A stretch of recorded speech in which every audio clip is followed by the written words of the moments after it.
सच्चिदानंद घन आनंद समुद्र, प्रेम समुद्र, ज्ञान वैराग्य भक्ति ऐश्वर्य अनंत शक्तियों के स्वामी प्रभु श्री कृष्णचंद्र जी कृपा करके ऐसा अमृतमय उपदेश कर रहे हैं जो हम श्रद्धा विश्वास पूर्वक श्रवण करें, एकाग्र बुद्धि से महत्व रखकर मनन करें और अपने जीवन में उतारें, अपने आचरण में उतारें, तो इसी जन्म में समस्त कर्म बंधनों का नाश होकर एकमात्र महासुख सच्चिदानंद प्रभु की प्राप्ति हो जाए, जो हमारे जन्म जन्मांतर की खोज का विषय है।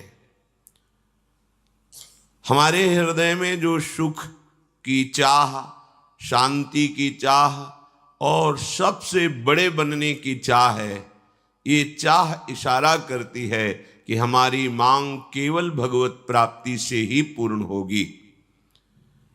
प्रतिक्षण नाश को प्राप्त होते हुए संसार के समस्त भोग पदार्थ हमें परम सुखी नहीं कर सकते। प्रतिपल जहां असत्य का नाटक हो रहा है, वहां हमें अशांति के सिवा कुछ हाथ नहीं लग सकता। देख लो सब, अशांतस्य कुतः सुखम, जब चित्त ही अशांत है तो सुख कैसा। तो जो शांति है वो प्रभु के चरणारविंद के आश्रय से है। जब हम भगवान का आश्रय स्वीकार करके उनका चिंतन करते हैं तो हमारा हृदय शांत हो जाता है और सबसे बड़े बन जाएं। ये जो अहम की प्रेरणा होती है, तो सबसे बड़े प्रभु हैं। जब हम भगवान का चिंतन करते हैं तो हमारा चिंतन करते करते देह भाव नष्ट हो जाता है और हम भगवत स्वरूप थे, भगवत स्वरूप हैं, भगवत स्वरूप रहेंगे, ऐसा जहां अनुभव हुआ तो भगवान और भगवान का भक्त अभेद हो जाता है। जहां अभेद हुआ तो बन गया सबसे बड़ा, क्योंकि सबसे बड़े प्रभु हैं। तो हमारी जितनी मांगे हैं वो केवल प्रभु से ही पूर्ण होंगी। ये भ्रम छोड़ दिया जाए कि हमको अच्छा सुंदर शरीर मिले भोगने को, खूब रुपया पैसा मिले, खूब भोग सामग्री मान प्रतिष्ठा, तो हम सुखी हो जाएंगे। नहीं, क्योंकि एक तुम्हारे सुख को नष्ट करने के लिए उतावला हो रहा है, जिसका नाम है काल, जो मृत्यु के साथ हमें नष्ट करने के लिए बिल्कुल तैयार है। इससे बचने के लिए न तुम्हारी यश कीर्ति समर्थ है, न तुम्हारा धन समर्थ है, न तुम्हारा शरीर समर्थ है, न तुम्हारी बुद्धि समर्थ है, न तुम्हारे सहयोगी समर्थ हैं। एकमात्र वो अकाल, जो काल को भी अपने वश में रखता है, वो परम ईश्वर, वो परमात्मा ही तुम्हारी रक्षा करेगा। तो फिर हमारी चेष्टा उसी परम ईश्वर परमात्मा की प्राप्ति के लिए होनी चाहिए। ये लौकिक सुख तो अपने आप आपके पीछे डोलेंगे, पर आप जब इनके पीछे डोलेंगे तो ये मायाकृत है, जादू का तमाशा है, कभी हाथ नहीं आया। बड़े बड़े महावीर हुए, जब यहां से गए तो खाली हाथ गए, कुछ नहीं लेके गए, तो अपना समय ही तो बर्बाद किया। तो समय को सार्थक करने के लिए श्री भगवान कह रहे हैं, अनन्यास चिंतयन्तो माम ये जनाः पर्युपासते तेषां नित्याभियुक्तानां योगक्षेमं वहाम्यहम्। तुम केवल मेरा अनन्य चिंतन करो, मेरी ही शरण में होकर मेरी उपासना में सांगोपांग चित्त को लगाओ। बस तुम चिंता छोड़ दो, तुम्हारे भरण पोषण की चिंता, तुम्हारी साधना को सुरक्षित रखने की बात, तुम्हें जो परम वस्तु प्राप्त कराने की बात, वो सब मैं ठेका लेता हूं। योगक्षेमं वहाम्यहम्, तुम्हारे लोक परलोक की साधना की रक्षा मैं करूंगा। आगे जो तुम्हें वैभव और स्थिति प्रदान करना है वो मैं प्रदान करूंगा, तुम तो केवल मेरा अनन्य चिंतन करो। अनन्य चिंतन होता है भगवत शरणागति से। जब हम सत्संग के द्वारा प्राप्त विवेक से ये निश्चय कर लेते हैं कि हमारे जीवन का परम फल है भगवत साक्षात्कार, भगवान के तत्व का बोध हो जाना, तब व्याकुलता पैदा होती है। कोई हमें मार्ग दिखाने वाला मिले तो खोज होती है मार्ग दिखाने वाले सद्गुरु की, तो भगवान ही कृपा करके सद्गुरु के रूप में उसे स्वीकार करते हैं। अब गुरु वाणी का, सद्गुरु के वचन का जिसने आश्रय ले लिया, अब उसकी शरणागति प्रारंभ होती है।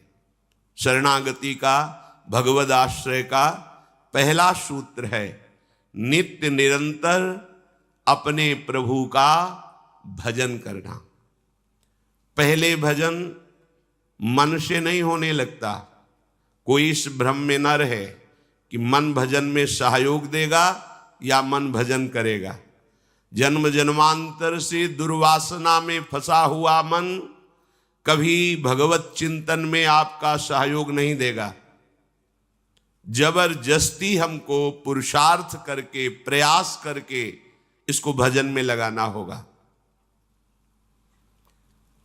अपने प्रभु का भजन पहले हम जिह्वा से प्रारंभ करें। यद जिह्वाग्रे वर्तते नाम तुभ्यम, ना कि मन से। मन तो जिनका हृदय पवित्र हो गया है, लक्ष्य दृढ़ हो गया है, भोगों में अरुचि हो गई है, उनका मन निरंतर प्रभु के चरणारविंद की तरफ बहने लगता है।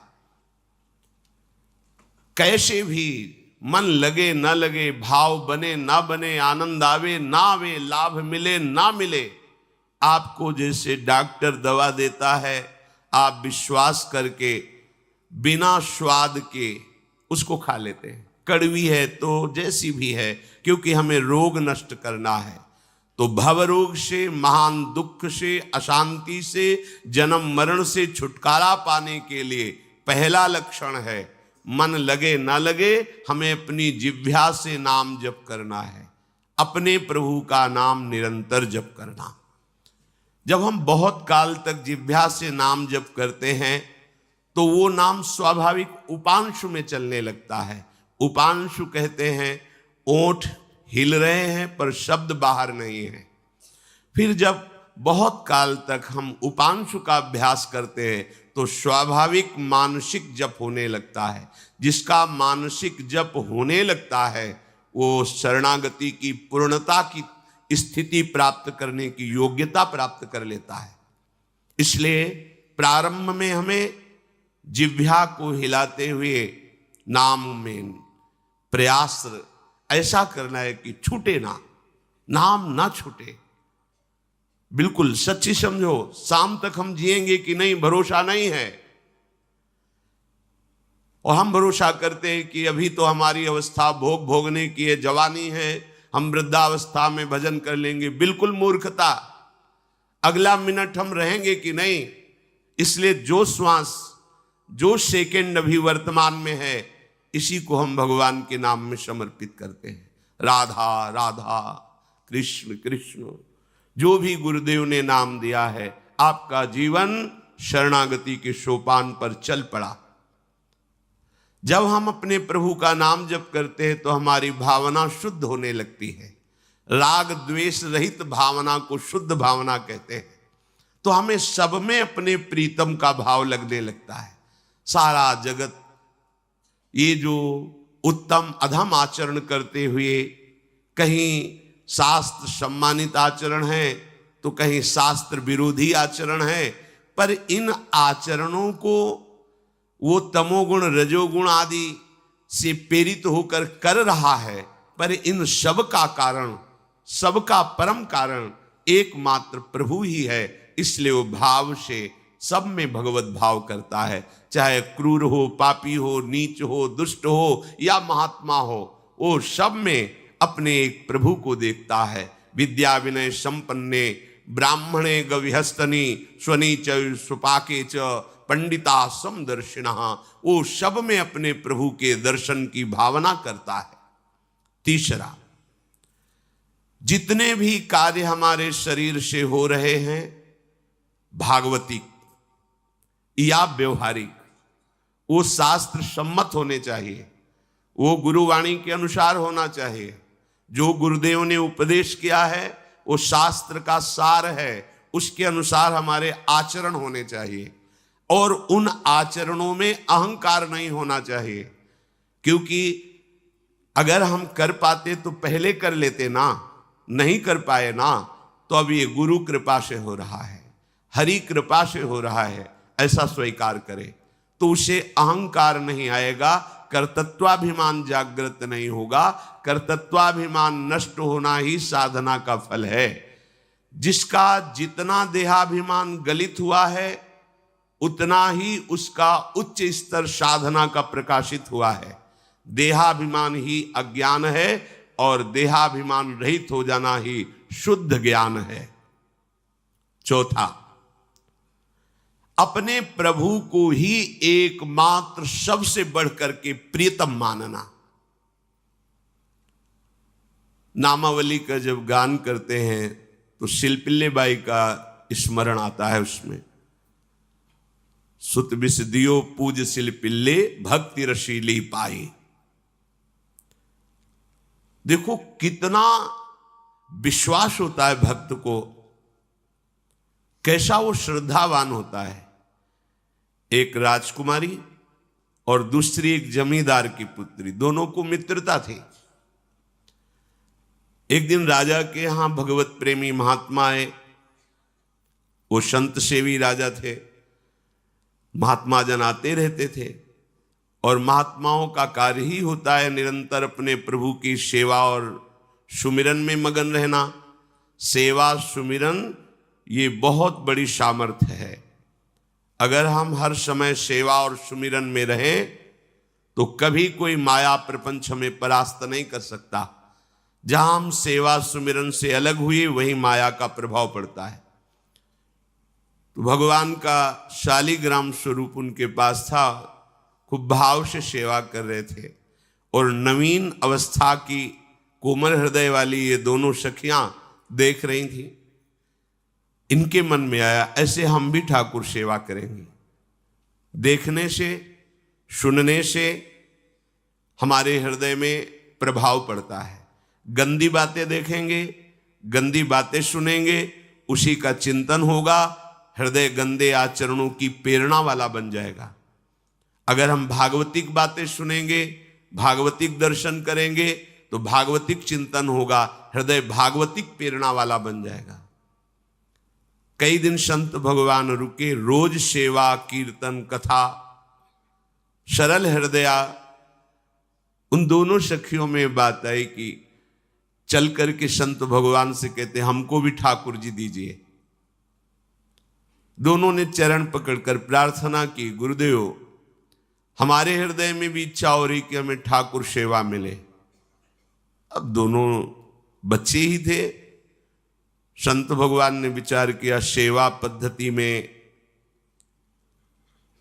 बहुत सावधानी की आवश्यकता होती है। अभी ये बच्चे हैं, कहीं सेवा अपराध न बन जाए। सेवा अपराध भी होता है। उपासना में चलने वाले उपासक को सेवा अपराध और उप सेवा अपराध 32 ये 64, इन पर सावधान रहना चाहिए। ये गलती नहीं होनी चाहिए। जैसे आप ठाकुर सेवक हैं, अपने घर में सेवा विराजमान किए हुए हैं। अब जैसे आपको ठाकुर जी के दर्शन के लिए जाना है, तो जहां तक ठाकुर जी के दर्शन करने के लिए जाना है, हो सके तो पादुका न पहने, नंगे पैर दर्शन करने जाए। यदि आप में ऐसी सामर्थ्य नहीं है किसी कारण से, तो सीढ़ियों में पादुका नहीं पहनना चाहिए। जहां से मंदिर की सीढ़ियां हैं, पादुका उतार कर माथा रखकर सीढ़ी में फिर चढ़ना चाहिए। खड़ाओं या पादुका पहन करके श्री विग्रह कि दर्शन करने के लिए जाने में फिर अपराध लगता है। अरे अपने मालिक के दर्शन करने जा रहे हैं, स्वामी के दर्शन करने जा रहे हैं, प्रभु के दर्शन करने जा रहे हैं, तो अपनी कुटिया से और मंदिर तक नंगे पैर जाना चाहिए, ये भावना रखनी चाहिए।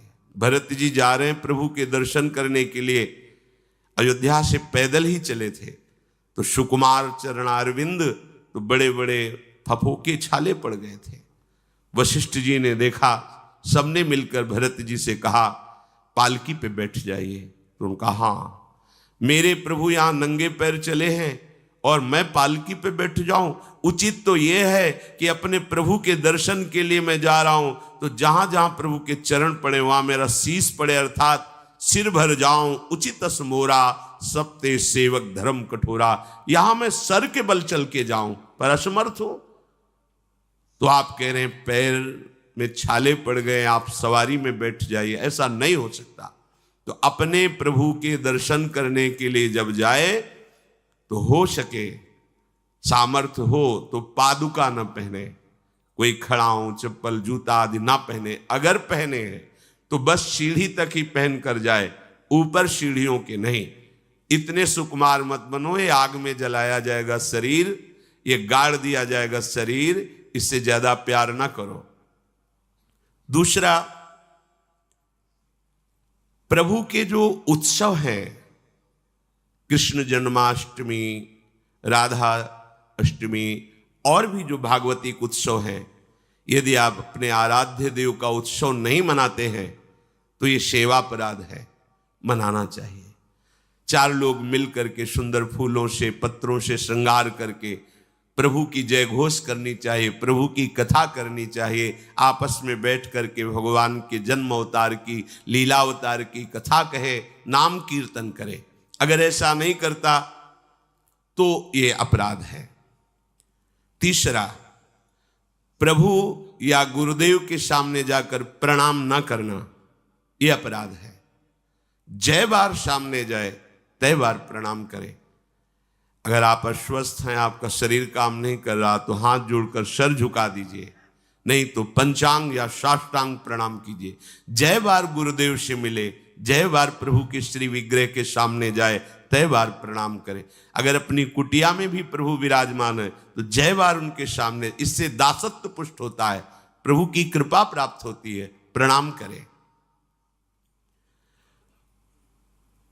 चौथा, यदि आप अपवित्र हैं, शौच में गए हैं और वहां वैसे ही वस्त्र पहने हुए जिसमें आपने शौचालय में प्रवेश किया, शौच किया, उन्हीं वस्त्रों से अपवित्र दशा में प्रभु के सामने नहीं जाना चाहिए। इसीलिए हमारी बुद्धि मलिन हो जाती है, कोई सिद्धांत समझता ही नहीं है। जो शौचालय है उसमें उतने ही वस्त्र पहन कर जाएं जितने हम धो सकते हैं। अगर आपको बार बार शौच लग रही है तो आप कमर से जरूर स्नान करें, यहाँ से हाथ धो लीजिए, कुल्ला कीजिए, नाक आंख कान इन छिद्रों को पवित्र कीजिए और वही वस्त्र पहनिए, या उनका हो,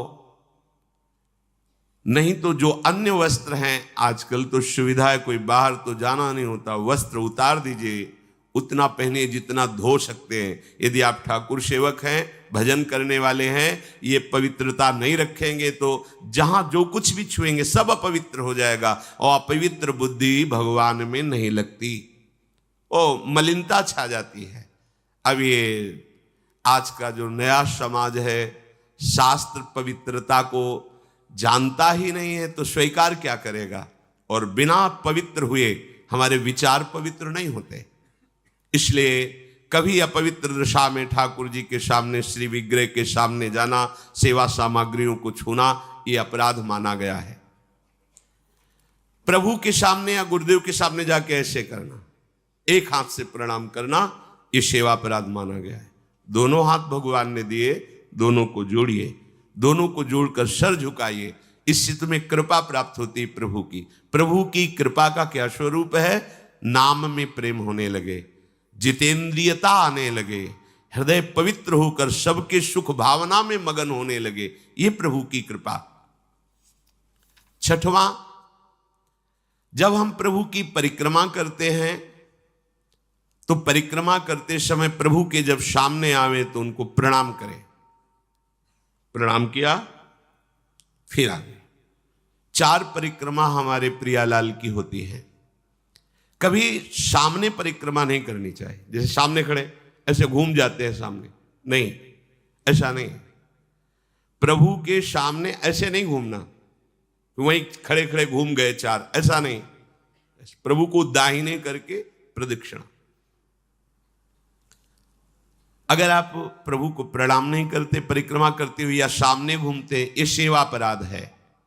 7वां, प्रभु के सामने गए मंदिर में और आप पैर फैला के बैठे, सामने ऐसे पैर फैला लिए, ऐसे फैला के बैठे, ये अपराध है। अपने आराध्य देव के सामने, अपने गुरुदेव के सामने पैर फैला के नहीं बैठा जाता। यदि आपके पैरों में कोई दोष है तो उतनी देर ही रुकिए जितनी देर आप खड़े दर्शन कर सकते हैं। सामने से हट जाइए, सामने पैर नहीं होने चाहिए आपके। 8वां, प्रभु के श्री विग्रह के सामने दोनों घुटनों को ऊंचा करके अपने हाथों से लपेट कर बैठना। ऐसे ऐसे घुटने दोनों खड़े करके ऐसे जैसे बांध कर ऐसे ऐसे बैठना सेवा अपराध है। प्रभु के श्री विग्रह के सामने,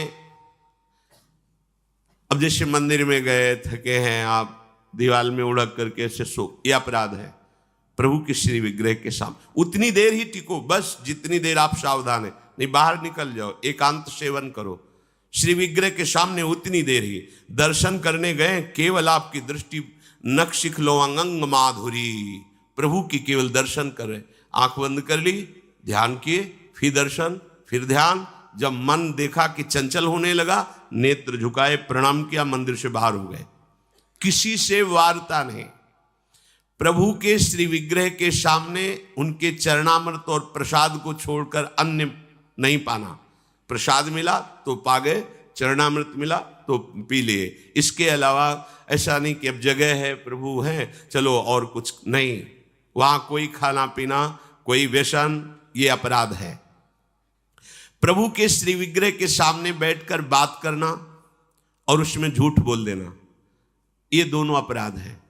प्रभु के दर्शन करने के लिए जब जाइए तो बोलिए मत किसी से, और कैसे हो, क्या है, कुछ नहीं, शांत, राधा राधा राधा। भैया बात करनी तो बाहर मिलना, यहाँ नहीं। यहाँ हम दर्शन, आप भी दर्शन कीजिए और हट जाइए उससे। अगर कभी कोई अपना पूज्यजन, बड़ा जन है, हमसे बात कर रहा है, उसको कैसे कहें कि आप हट जाइए? तो जितनी बात हो भागवतिक हो और सत्य हो, क्योंकि वहां सत्य साक्षी देने की नहीं, प्रभु विराजमान है। वहां का झूठ तुम्हारे पुण्यों को नष्ट कर देगा। पहले भी जब कोई बात सत्य कहलानी होती थी तो कहा जाता था मंदिर में चढ़ के बोल दो, फिर हम दोबारा तुमसे नहीं पूछेंगे। वो हाँ चलो, तो मंदिर में बोल रहा है मतलब सत्य बोल रहा है। प्रभु के सामने झूठ बोलना या अन्य वार्ता करना, यह अपराध है। प्रभु के श्री विग्रह के सामने जोर जोर से किसी को बुलाना, ए जोर से आवाज नहीं, स्वामी विराजमान है। अगर किसी को बुलाना भी है, इशारे से समीप जाके स्पर्श करके चलो दर्शन करो। प्रभु के श्री विग्रह के सामने आपस में प्रापंचिक बात करना, अगर बात ही करनी, आज देखो कितना सुंदर मोर मुकुट है, आज देखो कितना सुंदर प्रभु का हार है, आज देखो कैसे मकराकृत कुंडल है, आप देख रहे हो, प्रभु ऐसा लग रहा है मुस्कुरा रहे हैं, प्रभु देख रहे हैं। बस उनके विषय की बात करो तो करो, अन्यथा मौन। प्रभु के श्री विग्रह के सामने लड़ाई झगड़ा कर देना। अगर आप बिहारी जी के सामने, राधा वल्लभ जी के सामने, राधा रमण जी के सामने कोई आपको धक्का दे रहा है, कोई आपको कटु व्यवहार कर रहा है, आप चुप रहिए। आपको प्रतिकार नहीं करना, मालिक हैं वो देख रहे हैं, बिल्कुल शांत रहिए। बहुत बड़ा हिसाब हो जाएगा आपका, जन्म जन्मांतरों के अशुभों का नाश हो जाएगा।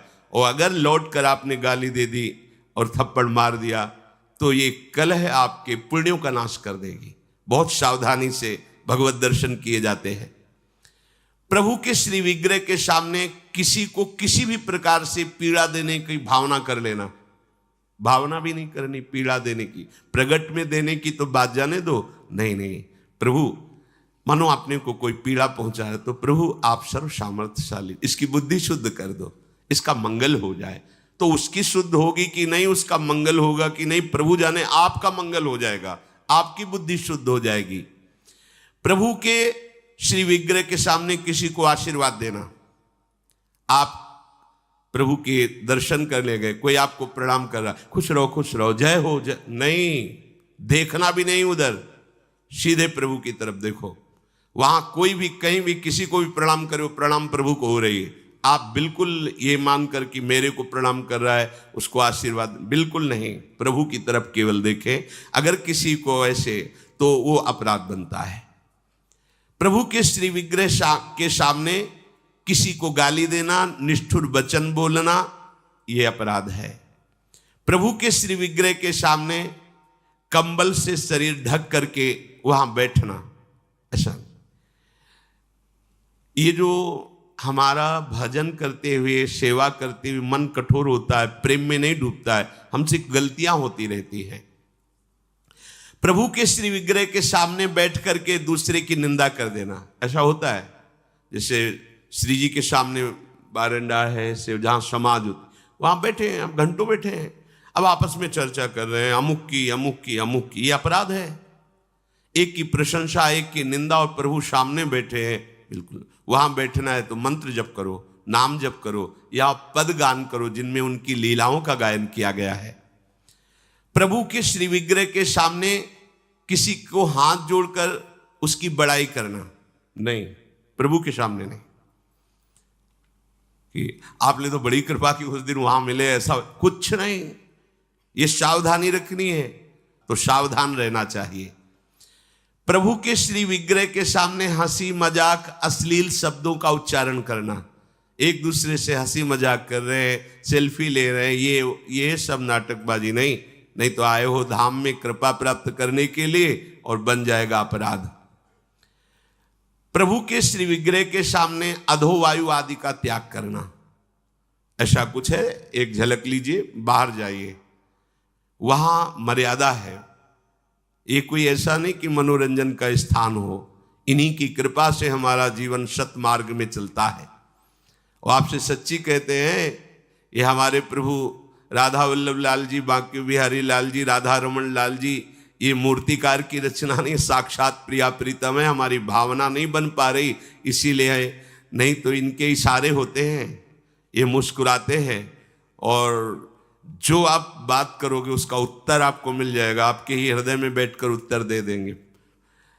कई बार ऐसी प्रभु की तरफ से इशारे होते हैं कि साक्षात प्रभु विराजमान है, बस आपकी भावना जाकी रही, भावना जैसी प्रभु मूर्ति देखी तिन तैसी। और सेवा में आपके पास सामर्थ्य है, पर आप साधारण चीजों से प्रभु की सेवा कर रहे हैं तो यह अपराध है। जैसे एक दिन कहा था कि ठाकुर जी के सामने तो चिरौरी रखवा दी, और आप पूरा परिवार पकौड़ी हलवा से बाल भोग कर रहे, ये अपराध है। ऐसा नहीं, यदि आपके पास नहीं है तो बाजरे की आधी रोटी से ठाकुर जी प्रकट हो गए धन्ना जी के यहाँ। प्रभु को नहीं चाहिए, वो तो विश्व का भरण पोषण करने वाले स्वयं विश्वात्मा हैं।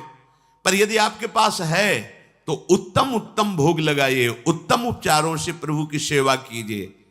ऐसा नहीं कि आप अपने लिए वस्त्र बहुत महंगे लाते हैं और प्रभु के लिए ऐसे साधारण कपड़े ले आए, अपने लिए अच्छी भोग सामग्री प्रभु के लिए। ऐसे दुकानों में है, सुपारी किसके लिए लेना है, आपको खाना है तो अच्छी क्वालिटी की रखिए, और अगर पूजा के लिए लेना है तो जो कोई खाएगा नहीं वो रखी पूजा वाली। सूखे नारियल पूजा के लिए, टून का कपड़ा पूजा के लिए, ये ऐसा नहीं होना चाहिए, ये सेवा अपराध है। अपने बच्चे को कैसे आप रखते हैं, देखिए, आप बाहर भी जाते हैं तो एक बोतल में दूध रखते हैं, थोड़ी सी कुछ खान पान की बच्चा है, ऐसे ही अपने ठाकुर जी को समझिए, वो आपके लाडले हैं। जो आप जल पिलाओगे वो जल पिएंगे, जो आप भोग लगाओगे भोग लगाएंगे। सेवा विग्रह में प्रभु आपके अधीन है।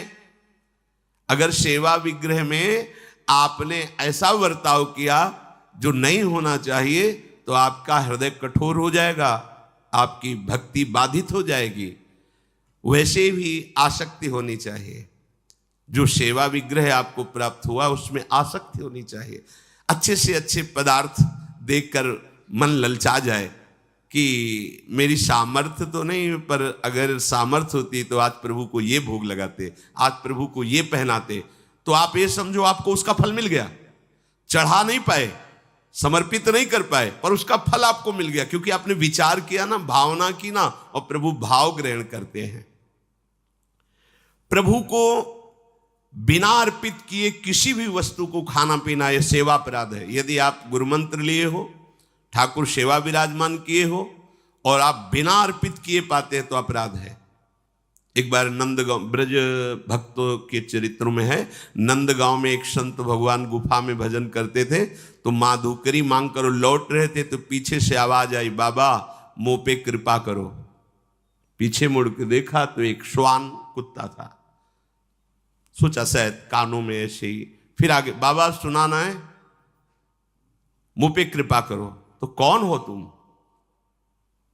पीछे मुड़ के तो कुत्ता खड़ा हुआ कह रहा था, मैं कहने में बहुत सा कुछ लग रहा है, मैं नंद भवन में सेवा करता हूं, चूक हो गई तो मुझे प्रेत योनि मिली। मैं कुत्ता नहीं हूं पर प्रेत हूं, इस समय आपके सामने इस रूप में हूं।